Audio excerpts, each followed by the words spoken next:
Pahinga muna tayo sa desserts ngayon dahil for today's video, gagawa tayo ng ulam na siguradong hindi matatanggihan ng lahat.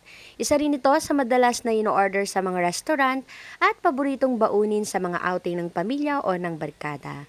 At pag ito talaga ang ulamin mo, sigurado masisira ang diet mo. Gusto mo rin ba?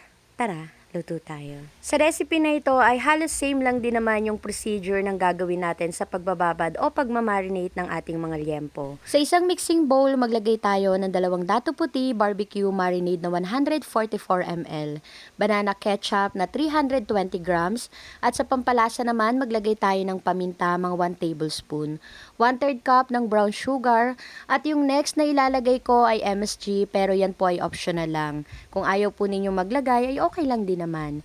Mag-add din tayo dito ng kalahati ng lemon at garlic, mga 2 buo po yan. Mas maraming garlic, mas masarap. Haluin natin ito, then tikman nyo na rin kung okay na ba sa inyo yung lasa. At nung tinikman ko nga ito ay medyo nakulangan pa ako, kaya inad ko na rin dito yung kalahati ng lemon na natira ko kanina. Then naglagay pa ako dito ng konting asin. Haluin lang uli natin ito, then pwede na tayong mag-start magbabad dito ng ating mga liempo. At yung complete recipe po ng ating ginawang pang-marinate dito sa liempo ay nasa dulo po ng aking video. At kung gaano karami yung liempo na imamarinate natin dito ay nasa 3 kilo po ito. After nating mababad lahat ay takpan natin ito ng cling wrap. Then, ilagay natin ito sa chiller at i-marinate overnight. Mas magiging malasa kasi ito at magiging masarap naman talaga pag na-marinate natin ito ng mas matagal. At ito po palang ginawa ko ay babaunin namin para sa aming outing ng aking buong pamilya.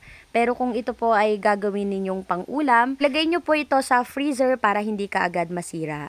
At sa sausawan naman ay nasa sa inyo na po kung ano ang gusto ninyo. Gusto mo rin ba? Tara, kain tayo.